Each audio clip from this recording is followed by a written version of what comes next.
Paraton menyebut Tumapel awalnya hanya sebuah daerah bawahan kerajaan Panjalu. Adapun yang menjabat sebagai aku, setara camat, Tumapel saat itu adalah Tunggul Ametung. Dia mati dibunuh dengan cara tipu muslihat oleh pengawalnya sendiri, yaitu Ken Angrok, yang kemudian mengangkat dirinya menjadi raja pertama Tumapel dengan gelar Sri Rangga Rajasa Batara Sang Amurwa Bumi. Ken Angrok lantas menikahi janda Tunggul Ametung yang saat itu sedang mengandung, yaitu Ken Dedes. Anak Ken Dedes dari Tunggul Ametung ini nantinya diberi nama Anusapati. Selain beristrikan Ken Dedes, Ken Angrok mempunyai satu istri lagi bernama Ken Umang yang kelak melahirkan anak laki-laki bernama Tohjaya. Ketika berkuasa, Ken Angrok berniat melepaskan Tumapel dari kekuasaan Panjalu. Pada 1221, terjadi perseteruan antara Kertajaya, raja kerajaan Panjalu, dengan kaum Brahmana. Para Brahmana lantas menggabungkan diri dengan Ken Angrok. Perang melawan Panjalu lantas meletus di desa Ganter pada 1222 yang dimenangkan oleh pihak Tumapel. Nagara Kretagama juga menyebut tahun yang sama untuk pendirian Tumapel, tetapi tidak menyebutkan adanya nama Ken Angrok.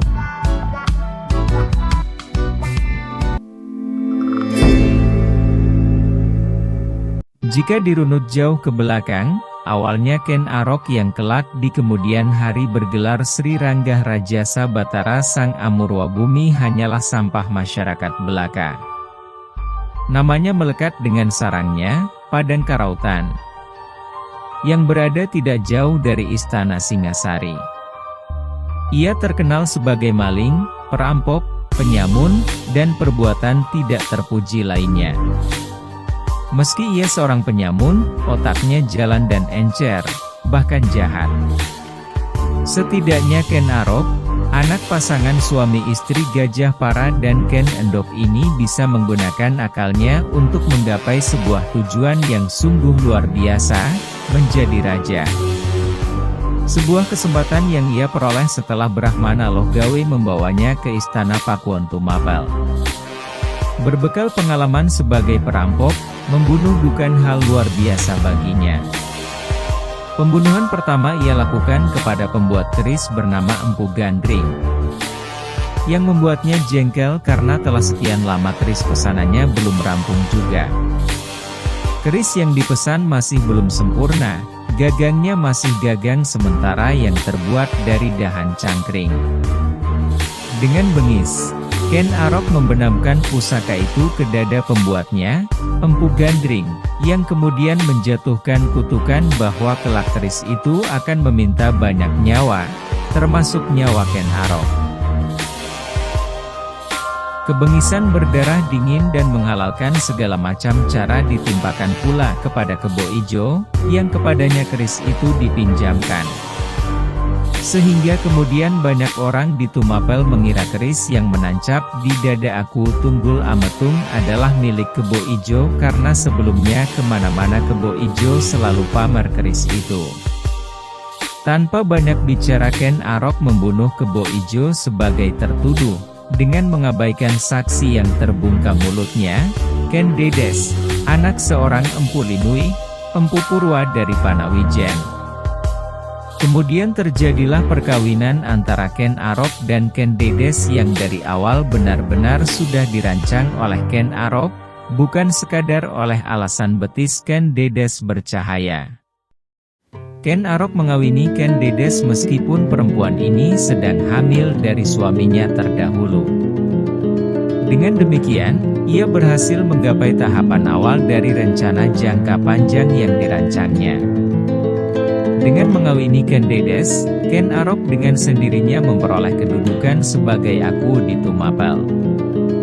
Di samping Ken Dedes, Ken Arok juga mengawini Ken Umang. Dari perkawinannya dengan Ken Dedes, Ken Arok berputra antara lain Mahisa Wongateleng, Panji Saprang, Agnibhaya, dan Dewi Rimbu. Sementara itu, dari perkawinannya dengan Ken Umang, Ken Arok berputra Tohjaya, Panji Sudhatu, Panji Wergola, dan Dewi Rambi. Bahwa Ken Arok benar-benar berkeinginan menjadi raja, hal itu bisa dilihat dari Kediri yang menyerbunya. Perang pecah di sebuah tempat bernama Ganter. Pasukan Kediri di bawah kendali Sri Kertajaya yang sering disebut sebagai Prabu Dangdang Gendis dengan kekuatan jauh lebih besar bisa dikalahkan. Sri Kertajaya terbunuh dalam perang itu. Puncak kekuasaan kemudian berhasil ia peroleh, sekaligus menjadi awal kemelut berkepanjangan dan berdarah-darah.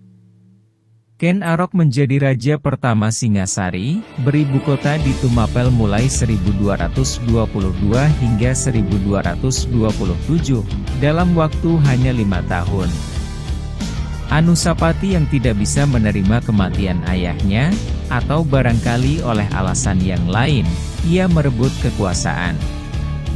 Dengan meminjam tangan pengalasan dari Batil, yang kepadanya dipinjamkan keris Empu Gandring, Ken Arok dibunuh. Anusapati naik tahta dan memimpin negara lumayan lama, selama 21 tahun dari tahun 1227 hingga 1248 bergelar Anusanatha. Akan tetapi, Tohjaya tidak bisa menerima kematian ayahnya. Melalui tipu daya adu jago di sebuah pasar, Anusapati dibunuh. Anusapati dicandikan di Kidal. Tohjaya menggantikan naik tahta, menjadi raja yang ternyata tidak lebih dari setahun pada 1248. Kematian berbalas kematian masih berlanjut. Ranggawuni menabuh genderang perang bahu-membahu dengan saudara sepupunya, Mahisa Cempaka. Mereka melakukan serbuan hingga Tohjaya harus melarikan diri terbirit-birit dan mati dibunuh oleh pengusung tandunya sendiri. Ranggawuni dan Mahisa Cempaka menyelenggarakan pemerintahan atas Singasari secara bersama-sama. Ranggawuni bergelar Sri Jaya Wisnuwardhana, sementara Mahisa Cempaka bergelar Ratu Angabaya atau juga disebut Narasinghamurti. Pemerintahan kakak beradik ini lumayan lama dan tentera mencapai 20 tahun, yaitu sejak 1248 hingga 1268. Sri Jaya Wisnuwardhana meninggal di Mandaragiri 1268 dan dicandikan sebagai Siwa di Jayagu. Raja Singasari berikutnya adalah Kertanegara, anak Ranggawuni yang ngelar jajahan hingga ke Sumatera, Pahang, Bakalapura, dan Gurun.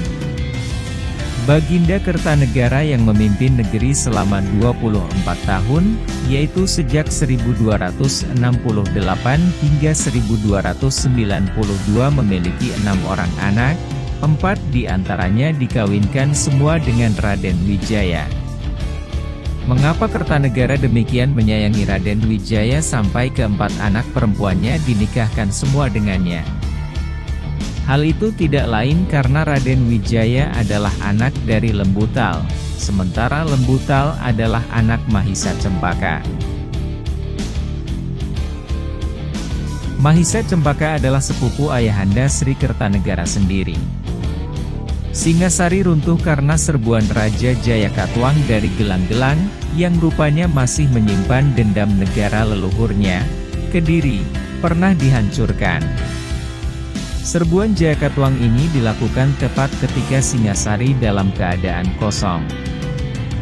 Jayakatwang mampu menusuk pada saat yang tepat karena petunjuk bekas pejabat istana. Wiraraja yang kecewa karena dilorot jabatannya sebagai Demang oleh Raja Kertanegara dan menduduki jabatan sebagai Bupati di Sumenep.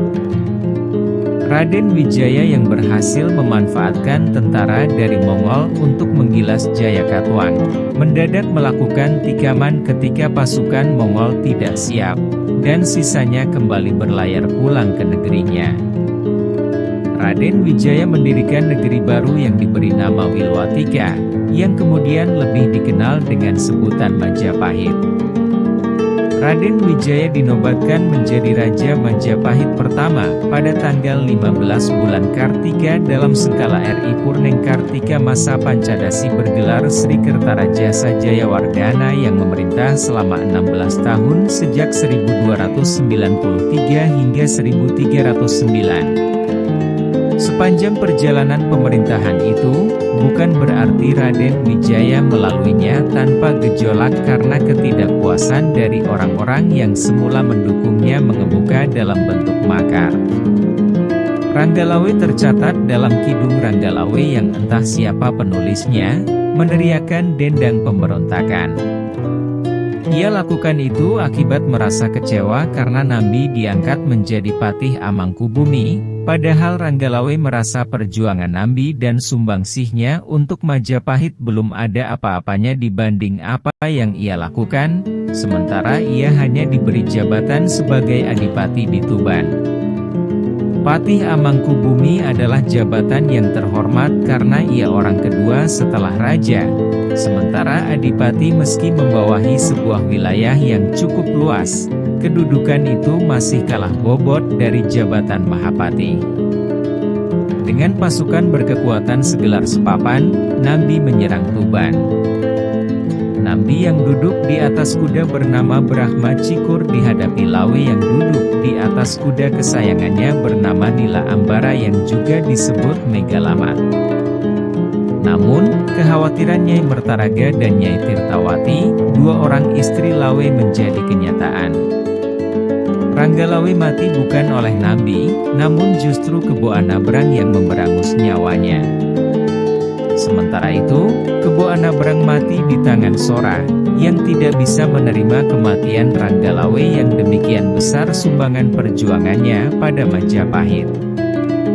Kebo Anabrang meninggalkan seorang anak bernama Kebo Taruna, atau Kebo Anabrang Taruna yang menurut Undang-Undang Kutaramanawa punya hak untuk menuntut balas kematian ayahnya. Menurut undang-undang tersebut, Lembu Sora bisa dihukum mati.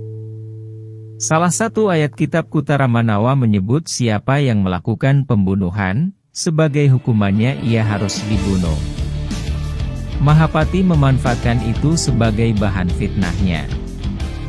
Lembu Sora yang amat berpeluang menjadi pesaing nafsunya berada di sasaran bidiknya. Kematian Ranggalawe memang layak ditangisi setidaknya oleh Nyai Mertaraga dan Nyai Tirtasari, yang memutuskan bunuh diri untuk menemani suaminya.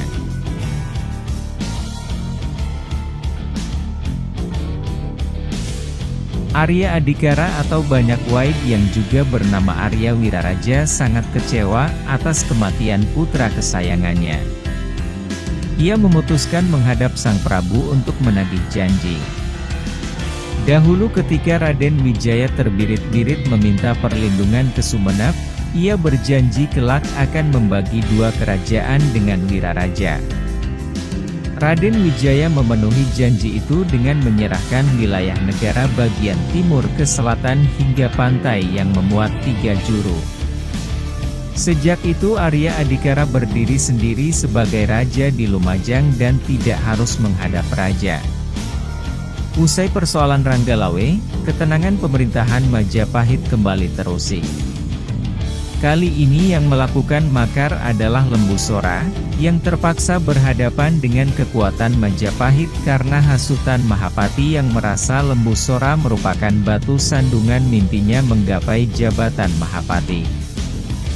Tarikh Saka 1222 atau Masehi 1300, pemberontakan itu terangkai dalam Kidung Sorandaka yang merupakan padanan kata dari Andaka Sora atau Lembu Sora. Dalam peristiwa itu, Sora, Gajah Biru, dan Juru Demung gugur. Berhasil siasat Mahapati dalam menggapai mimpi-mimpinya. Tindakan makar masih akrab dengan Majapahit. Ketika pemerintahan bergeser ke tangan Jayanegara, justru Patih Nambi, orang yang mestinya tidak mungkin melakukan pemberontakan terpaksa mengangkat senjata. Nambi memberontak hanyalah korban dari gelegak nafsu Mahapati yang amat ingin menduduki jabatan Mahapati. Nambi dihasut, raja juga dihasut, Mahapati menyebar fitnah ke sana-sini, menyudutkan Nambi yang terpaksa harus membangun benteng di Pajarakan, memperkuat kekuatan di Ganding dan Lumajang. Namun, tanpa ampun sang Prabu Jayanegara yang terhasut fitnah Mahapati menggilasnya.